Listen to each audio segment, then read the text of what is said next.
Assalamualaikum warahmatullahi wabarakatuh. Alhamdulillah wa syukrulillah, la haula wa la quwata illa billah. Assalatu wassalamu ala rasulillah Muhammad ibn Abdillah. Asyhadu an la ilaha illallah wa asyhadu anna Muhammadan abdu wa rasuluh. Amma ba'du. Adik-adik, anak-anak semuanya, alhamdulillah kita dipertemukan oleh Allah dalam keadaan baik-baik saja.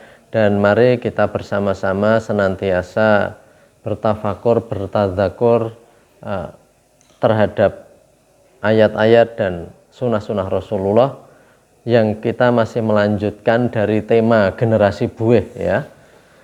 Jadi kemarin sudah kita sampaikan generasi buih itu seperti apa, yakni itu warning atau ungkapan Rasulullah bahwa orang Islam nanti akan seperti buih yang sangat mudah diombang-ambingkan, sangat mudah diperebutkan karena rapuh. Pada kali ini kita akan berbicara bahwa salah satu hal yang merapuhkan kita semuanya, khususnya anak-anak muda, para pelajar semuanya gitu ya, itu adalah apa yang kita sebut dengan budaya kita, budaya milenial, budaya digital, medsos dan sebagainya. Tentu itu tidak semuanya buruk, karena seperti pernah saya sampaikan bahwa itu tergantung yang menggunakan, tergantung yang memanfaatkan.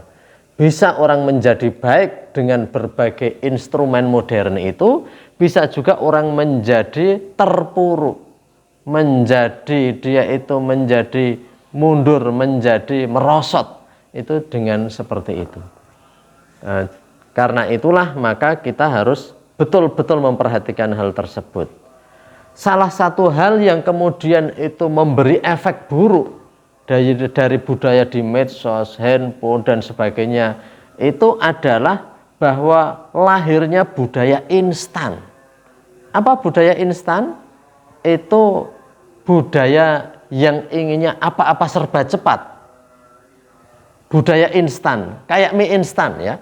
Orang ingin makan mie, cukup masukkan air panas, langsung. Beda sama dulu, mie biasa itu, mie godok yang prosesnya lama.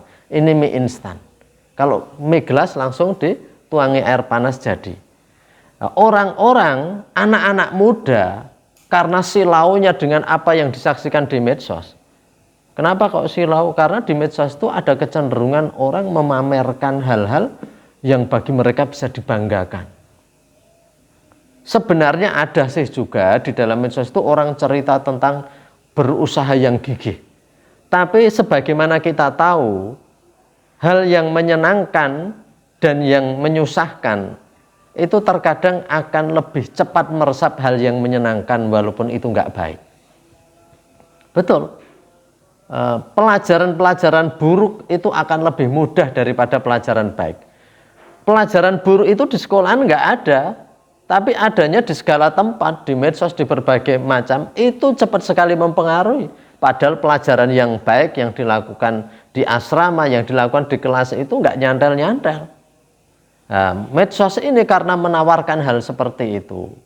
Nah, Anda kan tahu, orang-orang yang mungkin disebut dengan crazy rich, yang gila, kekayaannya itu gila gitu ya, crazy rich. Tampil ya, mereka pakai pesawat jet pribadi, mereka pakai mobil mewah, mereka tampil sedemikian rupa. Semua silau ingin segera seperti itu, yang diinginkan itu seperti itu. Ya bagus-bagus saja sih menginginkan sesuatu yang capaian tinggi, tetapi sebenarnya yang harus diajarkan kepada generasi itu bahwa generasi itu mau menempuh jalan yang tidak mudah, bahwa punya kegigihan, punya kesungguhan, itu yang penting. Kan ada pelajaran gini, kamu tidak penting kamu bercita-cita sukses, tetapi yang penting adalah bahwa perilaku kamu itu seperti perilaku orang sukses. Niscaya kesuksesan akan datang. It's a matter of time, sooner or later. Itu hanya urusan waktu, cepat atau lambat. Kalau kamu perilakunya sehari-hari sudah seperti perilaku orang-orang yang hebat, perilaku orang-orang yang terpuji, perilaku orang yang layak diteladani, maka kamu nggak usah menjadi idola. Suatu saat kamu akan otomatis akan menjadi uswah bagi yang lain. Kelak jadi orang tua ya layak dicontoh oleh anak-anaknya. Kelak jadi orang tua juga jadi guru layak dicontoh muridnya. Nah, jadi yang penting kita itu berbuat sebagaimana cara-cara atau langkah-langkah yang ditempuh oleh orang-orang baik di dunia ini. Tentu untuk menjadi nabi itu sudah tertutup karena nabi akhir zaman itu sudah Rasulullah Muhammad SAW. Tapi yang penting Anda berperilaku mencontoh nabi, niscaya akan menjadi orang baik. Itu yang penting. Nah, tapi sekarang dipamerkan di medsos sedemikian rupa, yang diinginkan yaitu mana kekayaannya, mana tampilannya, mana pakaiannya, apa saja diingin. Coba guru-guru di sekolahan-sekolahan, dosen-dosen pada mengeluh. Apa yang dikeluhkan? Kalau diberi tugas, anak juga inginnya instan. Nggak mau susah-susah belajar dan menggali. Cukup langsung browsing, copy, tempelkan. Nah, teknologinya copy and paste. Salin tempel, salin tempel. Sehingga yang pinter sebenarnya adalah komputernya. Orangnya nggak tahu isinya apa. Makalah ini isinya apa, Mbak? Isinya apa? Nah, plonga-plongo saja dia. Karena sebenarnya dia hanya menyalin. Kalau gitu itu njur nanti makin tinggi kelasnya, nggak ada ilmunya itu njur jadinya gimana? Itu yang namanya budaya instan. Kalian kalau tahu ya, mendengar para tokoh-tokoh besar ya Imam Syafi'i, ya Imam Malik, ya nanti para khulafaur rasyidin, para sahabat yang agung, mereka menjadi seperti itu dengan jalan perjuangan yang sedemikian rupa. Ya yang penting dipelajari sebenarnya adalah perjalanan para beliau itu yang berdarah-darah, itu penting. Tapi sekarang kan orang tampilnya di situ. Apalagi seperti kemarin saya sampaikan sebelumnya, tampilan mereka pun di mark up. Mungkin mobil mewah bukan miliknya, mungkin pesawat bukan miliknya, tetapi dia sudah posting seakan-akan memiliki itu. Jadi artinya budaya-budaya seperti itu menjadikan instan. Budaya instan ini biasanya orang ambil jalan pintas. Ingin lulus dengan baik tinggal menyontek. Ingin kaya dengan cepat ada yang pada menipu-menipu. Ingin jabatan segera tinggi menyogok, rusak. Masyarakat itu rusak kalau caranya. Itu budaya instan. Orang nggak mau menempuh jalannya, tapi hanya ingin langsung meraih apa adanya.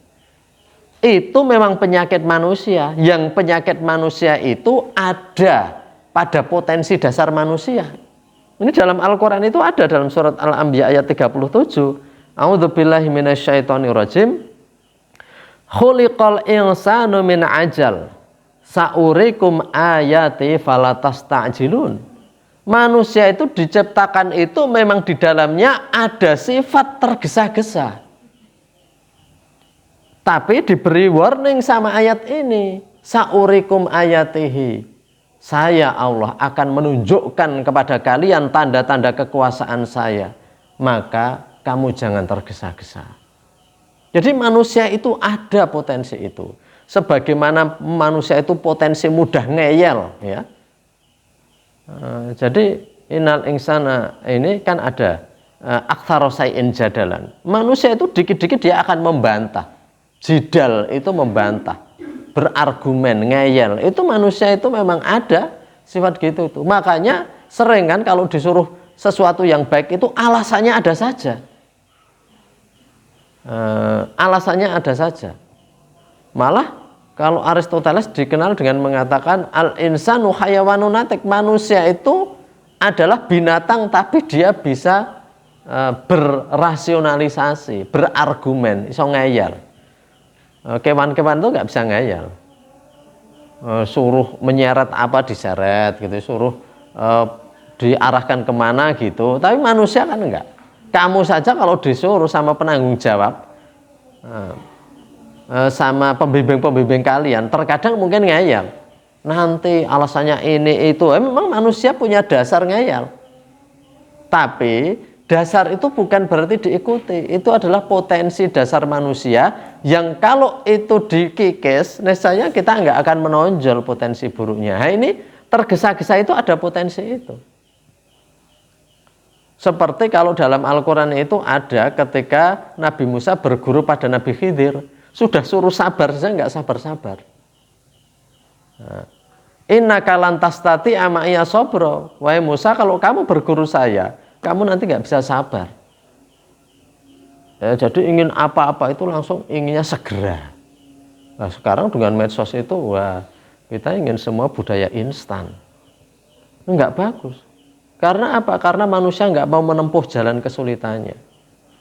Dalam ayat yang lain ada, a'udzubillahi minasyaitonirrajim, wa kanal insanu ajula. Nah, itu dalam surat Isra ayat 11. Dan adalah manusia itu sukanya juga tergesa-gesa. Tergesa-gesa. Maka betul ya, orang tergesa-gesa itu al-ajalatu minasyaiton. Tergesa-gesa itu memang sebagiannya adalah dari setan. Orang ingin cepat kaya akhirnya gelap mata. Orang ingin cepat berprestasi, wah itu di kalangan atlet kan juga begitu. Ada yang nyalai, ada yang pakai doping, ada yang pakai obat-obat yang dan sebagainya. Itu namanya ajulah. Orang ingin berprestasi tapi tidak pernah mau menempuh jalannya. Padahal apa di dalam medsos itu nggak ada penjelasan-penjelasan atau posting-posting yang itu menunjukkan kegigihan orang berbuat? Ada. Tapi sekali lagi saya sampaikan tadi, kalau ada dua hal, yang satu itu menyusahkan, yang satu itu serba senang dan enak, orang itu akan cenderung mengikuti yang senang dan enak. Yang susah payah itu nggak diperhatikan. Karena itu kita itu perlu benteng moral yang lebih kuat ketika di dunia yang serba digital seperti ini. Benteng yang lebih kuat itu apa? Agar dalam diri kita itu ada kesadaran bahwa mari kita mencari hikmah-hikmah yang bertebaran di media sosial itu. Kan sekarang enak sekali, kamu mau buka apa saja itu dengan mudah. Pelajaran apa yang kamu inginkan bisa didapat dengan cepat. Nah, itu yang kita cari. Jangan gambaran-gambaran yang serbawah yang menjadikan kamu itu tidak sabar hidup untuk segera seperti itu. Karena banyak orang yang kemudian menjadi frustasi apabila tidak dikira hidup itu semudah itu. Tidak, semua pakai proses ya, semua pakai proses. Banyak orang-orang yang sekolahnya itu sampai belasan tahun, 20 tahun dan sebagainya untuk menuntut ilmu. Banyak orang yang ketika usaha besar itu dimulai dari usaha kecil yang dia itu menghimpun dari sesen 2 sen ya, ibaratnya gitu. Dikumpulkan terus akhirnya itu jadi besar. Itu kan banyak cerita-cerita gitu. Nah, itulah yang mestinya kita resapi. Proses itu lebih penting. Dan Allah mengatakan itu di dalam surat At-Taubah 105 itu, a'udzubillahi minasyaitonirrajim, wa qul i'malu fasayarallahu amalakum wa rasuluhu wal mu'minun. Dan katakanlah, i'malu, berbuatlah kamu, bekerjalah kamu, fasayarallahu amalakum wal mu'min wa rasuluhu wal mu'min, maka Allah, Rasul dan orang beriman akan melihat gimana kamu berbuat. Nah, itu. Yang penting berbuatnya. Maka Allah itu memerintahkan lebih banyak kepada proses dan bukan hasilnya. Apa ada perintah kaya? Enggak ada. Yang ada perintah bekerja keras, bekerja giat. Nah, apa ada perintah untuk pandai? Ya, ada sih, tapi tekanannya bukan pada pandainya sebenarnya, pada proses untuk belajar. Maka hadisnya yang terkenal, man salaka thoriqon, barang siapa menempuh suatu jalan, yaltamisu fi ilman, yang di jalan itu dia akan menuntut ilmu, maka Allah membukakan jalan ke surga. Jadi proses belajarnya itu penting. Karena ada orang yang oleh Allah diberi IQ ya, intelligent quotient singkatannya itu ya. Jadi kalau kamu ditanya IQ itu intelligent quotient. Jadi orang diberi IQ rendah, dia itu mungkin belajar itu perlu buka berpuluh-puluh kali. Sedangkan yang IQ tinggi, sekali buka langsung hafal. Jadi yafhamul alimu biqiraatin ma la yafhamul jahilu bi alfi qiraatin, begitu kata pepatah. Orang pintar akan membuka sekali bisa paham, hal yang sama bagi orang jahil perlu 1000 kali. Sehingga masalah orang itu pandai tidak itu bukan tujuannya, tetapi prosesnya belajarnya itu. Nah, kita itu harus menyadari bahwa yang penting proses. Sebagaimana kita beramal, surga itu urusan Allah. Kalau manusia yang bilang kamu masuk surga, yang bilang hanya temannya, itu bukan jaminan, kecuali Rasul loh ya. Itu ada orang-orang yang dijamin masuk surga, itu karena Rasul. Perkataannya adalah wahyu dari Allah. Tapi kalau cuman orang yang mengatakan kamu masuk surga, apa iya betul? Apa iya tahu betul? Enggak. Makanya kita yang penting itu berbuat dan beramal. Hasilnya nanti kita serahkan kepada Allah. Maka dari itu kembali ke tadi ya, walaupun kalian hidup di sebuah era di mana media sosial itu ada banjir informasi dan banyak sekali informasi-informasi yang menggiurkan dan menjadikan orang cepat silau, keinginan untuk cepat melejit, terkenal, sukses itu terlalu besar sekarang ini, sehingga banyak orang itu menjadi sangat instan, belajar nggak sungguh-sungguh, yang penting dapat ijazah. Banyak orang itu berlomba mencantumkan gelar yang banyak, terkadang ilmu justru tidak dipentingkan. Wih, rusaklah masyarakat kalau gitu caranya ya. Masyarakat kalau gitu caranya itu rusak, karena sebenarnya itu menuntut ilmu itu adalah perintahnya. Adapun ada gelar dan sebagainya, apalagi di Indonesia ini orang silau sekali. Ya entah gelar keagamaan seperti haji dan sebagainya ya, atau mungkin gelar-gelar itu apa dikira presiden Amerika, presiden, perdana menteri, presiden di Eropa itu nggak bergelar, tapi nggak pada ditulis toh gelarnya. Di sini itu orang lupa cantumkan gelar bisa marah. Itu karena sebenarnya yang penting itu adalah prosesnya, itu ya. Karena itulah maka kita bermohon dan berlindung kepada Allah agar kita senantiasa tetap dijaga, dikuatkan benteng hati kita, benteng moral kita, benteng dalam diri kita, sehingga kita itu menjadi orang-orang yang bijaksana, yang kata Al-Quran, alladzina yastami'unal qawla wa yattabi'una ahsana. Orang-orang yang mendengarkan qaul, berbagai perkataan, berbagai informasi, wa yattabi'una ahsana, tapi bisa mengikuti yang terbaik dari yang ada itu semuanya. Kita bisa menyaring mana yang sampah, mana yang mutiara.